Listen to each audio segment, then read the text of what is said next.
Hi, once again, your humble friend, brother, servant. Call me whatever you want to call me as long as it's good. I'm coming your way again with the business of doing good, as I always do. And the business of doing good is about making you have a reason to smile and think deep and believe that, yes, you've heard somebody, at least one person on the social media talking some sense. And I want to be that one person. But you will be the judge. My humble self, Kofi Ali Abdul Yakin. Today, I want to talk to you about the reason for why we must know ourselves. When we know ourselves, we shall know the enemy, or the competitor, or the oppressor, anyone that is stopping you from determining yourself. You self-determining to be what you want to be, your dreams and aspirations, where they'll take you to. Anyone stopping you from doing that for their own selfish gain at your expense is an oppressor, is an enemy, and you need to free yourself from that. If you know them, you go out to solve your problems. On no account am I saying people should be involved in any act of violence, because we are winning.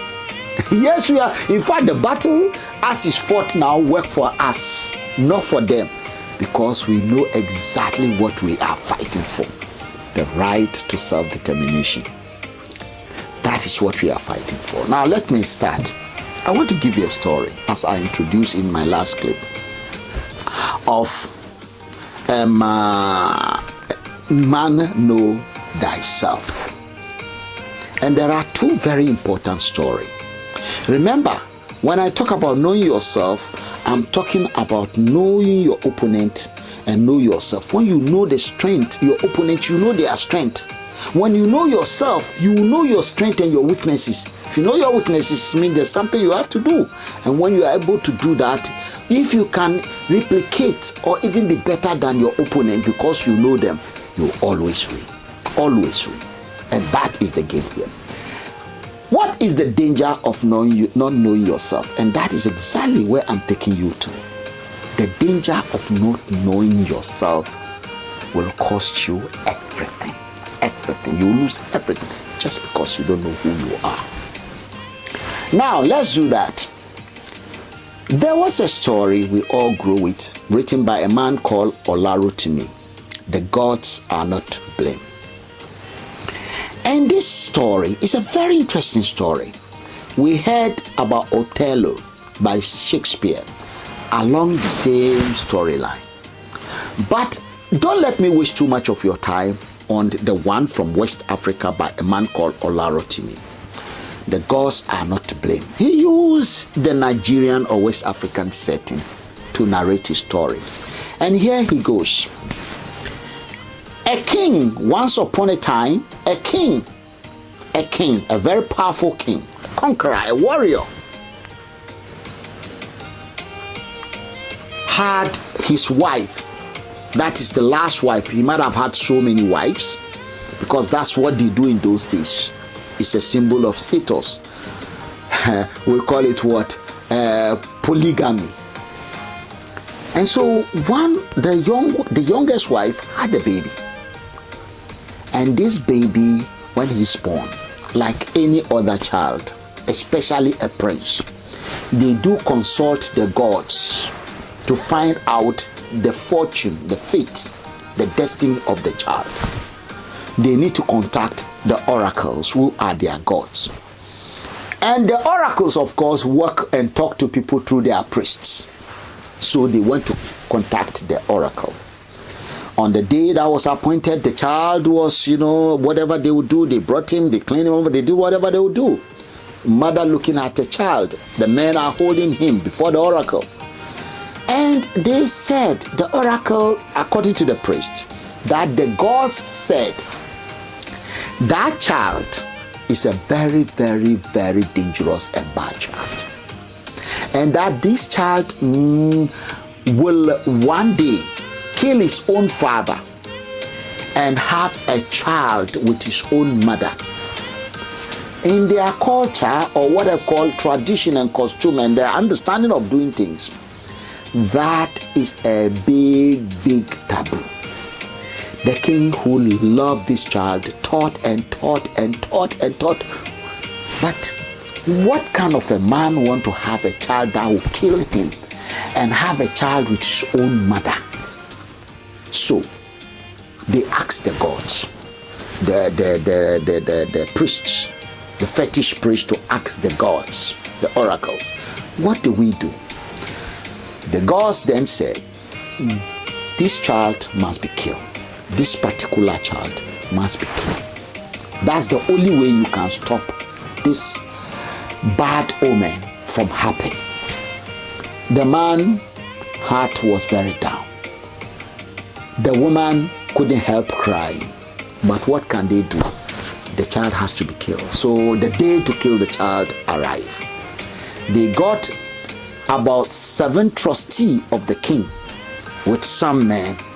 They gave them the child to take the child far away, far away into the forest, far from the town. Kill the child and make sure animals eat his dead body.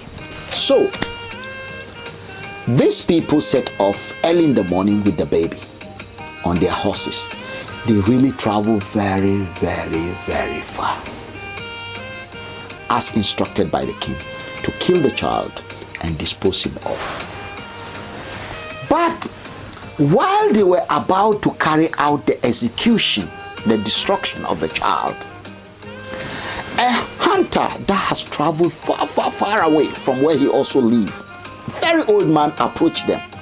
He said, what are you people doing with a baby that is crying, and you are looking like with your sword and so on, you are going to kill the baby? Then they gave the hunter the story about the bad omen of the child and the instruction for them to kill the child. The man couldn't help himself, the hunter. He said, please, my wife is almost 60 years old. I am going to my 70s. We've worked hard in our life to have just a child. My wife never had a child. She's old and dying. All she wanted is a child. We live far away. So please, I have some gold on me, and he had some items. He is not buying the child, but just to say thank you. He said they should not kill the child. They should give him the child. He's going to take the child far away, that child will never come near them. And besides, he doesn't even know where they come from. So he knows that the child will never go there. His wife will be the happiest woman on earth. On hearing the sad story of this man, the hunters agree to give him the child. So the child was not killed. They went back and told the king they've killed the child. The king was very happy because he trusted them. The child was indeed taken far away, and this poor old woman, almost approaching, she's beyond her menopause. She was so happy. In fact, because it's a little tiny baby, it was easy to convince her community that she has delivered a baby. So to them, it was a miracle. Everyone was happy. Everyone rejoiced with her. And this man, the hunter, who brought in the baby for his wife, is a great hunter. And he do hunt very well. Sometimes he go back with lions, sometimes he go back with hyenas, he goes home with anything. This man has hyenas on his compound live. He can catch anything. So this child grew with the man far away. And the child, as he's bringing up the child, naturally the child don't know anyone. This is his father, that is his mother. He grew with them. And all along, he grew as the son of the man. So naturally, he need to learn the skills of the man. The man is a great hunter. So he too has to be a great hunter. From nothing, the man taught him all the secret of his own skills. The boy was perfect at it, even before he's 12 years old. Every child in the community is beaten by this man, this young boy. And he's so intelligent, so brave too, that he feared nothing. So, along the line, he started providing leadership. And he has this leadership quality, just like his father, biological father, which make him slightly. But what he also have, apart from the king's power and sense of authority, which he carry himself with, which came naturally with him, there is this skill the farmer also taught him, the hunter, that makes him an exceptional human being. He started becoming the leader of his community. When wars come to the community, he helped them to fight. And he is fearless when he's fighting. He's so skilled and strong and powerful, and he just gets answers, and he talks sense. So they decided to make him their leader. As a leader, his ambition started coming into play because he's powerful. And what is power? Power is to be used. So they started conquering the environment where he's living. Before you know, he has conquered far and wide. But on his mission of conquering, the kingdom where his father was born, where his father reigned, they happened to be the war between them, because now his own kingdom has become very big and powerful from just a village level. Very powerful. And for a reason that we all know, warriors have to win, and when they win, everything belongs to them. So he has no choice. But he doesn't. He and his campaign team were out, and his soldiers, the battle is between him and his own father. He killed the king. He killed him, beheaded him, chopped him into pieces, personally. And as part of the booties of war, when you kill the king, the next thing you go in and sleep with his wife. That is a mark of victory. And you might even take her for a wife if she's beautiful enough. That is the tradition of the time. Today to you, it will be strange. He did what is expected. Went in, slept with the girl. Remember, she's the last wife of his father. So, technically she took him. She's very young and she's beautiful. She's beautiful. She's appealing.